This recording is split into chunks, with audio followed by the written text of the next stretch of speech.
BJP योगदान करूँ विशेषकर आमर सान भाई डॉक्टर राजकिशोर नायक से दीर्घ वर्ष धरी बीजेपी थे इलेक्शन पूर्व से इस्तीफा दे से आमर यशस्वी प्रधानमंत्री नरेंद्र मोदी आदर्श अनुप्राणित हुई और कार्यधारा अनुप्राणित हुई बीजेपी कार्य करेंगे योगदान कर मो विषय कह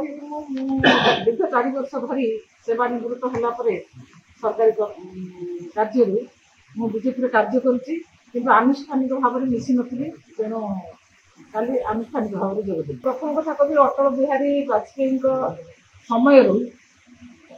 बीजेपी एक नेशनल पार्टी एवं सर्वबृहत दल विश्व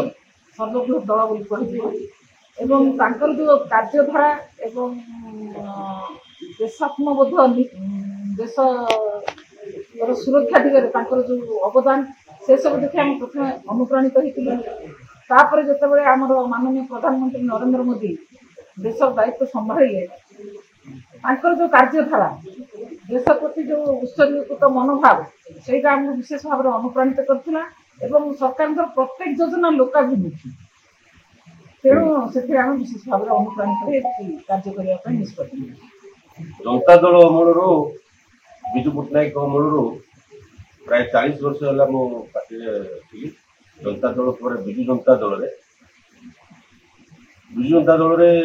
विजु पट्टनायक पर नवीन पट्टनायक नेतृत्व में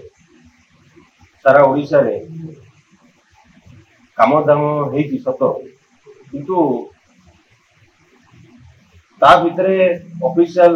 राज जोड़ी लोकप्रतिनिधि मानू अवहेला एवं अंचल दुर्नीति प्रश्रय एवं ता सहित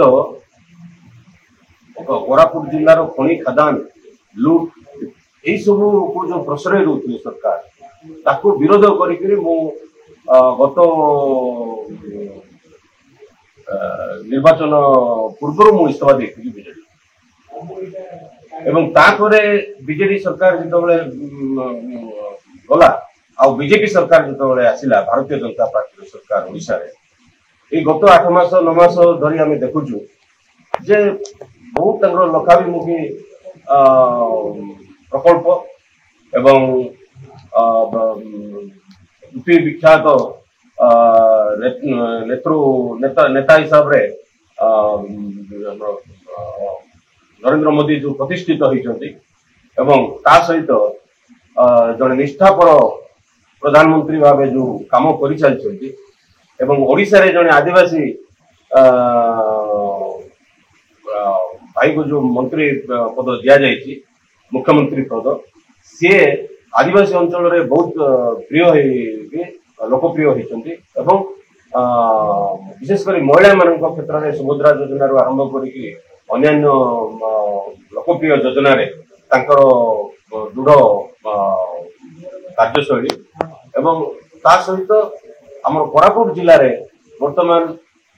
भारतीय जनता पार्टी सभापति भाव शिव मुदुली को भाई को दिखाई सी जड़े स्ट्रंग युवक नेतृत्व एवं मुख्यमंत्री नेतृत्व ओडिशा रे एवं देश रे मोदी को नेतृत्व को नेतृत्व रे उत्साहित होगी आमे बर्तमान काली जॉइन कली मंत्री को उपस्थित रवि नायक श्रीयुक्त मान्यवर मंत्री रवि नायक एवं मान्यवर विधायक कोरापुट मान्यवर विधायक कोटपाड़ एवं आमर जिला सभापति शिव मुदुली महोदय एवं आमर वरिष्ठ बीजेपी नेता नाथ पंडा महोदय एवं ताको सहित आमर थिले नेशनल जातीय आदिवासी सेल रो संपादक श्रीयुक्त कालीराम माझी एमान गण आम जॉइन करूँ। अच्छा व्यक्तिगत संपूर्ण भाव व्यक्तिगत मिलित सांबादिक सम्मेलन जोटे कि आम कौन मिसिल आम उद्देश्य कौन सेटा आम जनसाधारण को जनवाई आम समर्थक को जनवाई आम व्यक्तिगत भाव ये सम्मेलन परवर्ती आभिमुख्य प्रथम कथा आमर ଆମର କୋରାପୁଟ ଜିଲ୍ଲା ହିସାବରେ ଆମେ କୋରାପୁଟର ବାସିନ୍ଦା ହିସାବରେ କୋରାପୁଟ ଜିଲ୍ଲାର କୋଣ ଅନୁକୋଣ ଯେତେ ମାନେ ଆମର ଆଦିବାସୀ ଭାଇ ବନ୍ଧୁ ସବୁ ଅଛନ୍ତି ସେମାନଙ୍କର ଉନ୍ନତି ହଉଛି ପ୍ରଥମ କାର୍ଯ୍ୟ। ତାକୁ ଆମେ ସରକାରର ଯୋଉ କାମ ଗୁଡାକୁ ଆମେ ଲୋକଙ୍କୁ ବୁଝେଇବୁ ଯେ ଏଇଟା ବିଜେପି ସରକାର ଏଇ କାମଟା କରୁଛି, ତେଣୁ ଏଇ କାମରେ ସମସ୍ତେ ଉପଲବ୍ଧି ପାଆନ୍ତୁ। ଏଇଟା ହଉଛି ପ୍ରଥମ କାମ ଆମର। ଦ୍ୱିତୀୟ କାମ ହଉଛି ସଂଗଠନକୁ ସୁଦୃଢ କରି ଆଦିବାସୀ ଅଞ୍ଚଳରେ ସଂଗଠନକୁ ବିଜେପି ସଂଗଠନକୁ ସୁଦୃଢ କରିବାରେ ଚେଷ୍ଟା କରି ଏଇଟା ଦୁଇଟା ଜିନିଷ ଆମର ମୁଖ୍ୟ। ଭାରତୀୟ ଜନତା ପାର୍ଟି ଗୋଟେ ଜାତୀୟ ଦଳ ଏବଂ ଏଇଟା ବିଶାଳ ରାଜନୈତିକ ଦଳ। ଏଠି ଗୋଟେ ଶୃଙ୍ଖଳା ଅଛି, ତେଣୁ ଏଠି ବ୍ୟକ୍ତିଗତ ଆମର କୌଣସି ଆଶା କି ଆକାଂକ୍ଷା ଏଗୁଡାକୁ ଆମେ ଦଉନୁ, କିନ୍ତୁ ଆମର ମୂଳ ଲକ୍ଷ୍ୟ ରହିବ ସଂଗଠନକୁ ସୁଦୃଢ କରିବା ଏବଂ ସରକାରୀ ସ୍କିମ୍ ଗୁଡାକୁ ଲୋକଙ୍କ ପାଖରେ ପହଞ୍ଚେଇବା। ଏ ଦିଟା ମୁଖ୍ୟ ଉଦ୍ଦେଶ୍ୟ ରହିବ। ତାପରେ ଦଳ ଯାହା ଆମକୁ ଦାୟିତ୍ୱ ଦେବ ଆମେ ସେଇ କାମ କରିବୁ। ବର୍ତ୍ତମାନ ଆମେ କର୍ମୀ ହିସାବରେ ଆମେ ଯେତିକି କର୍ତ୍ତବ୍ୟ ସେତିକି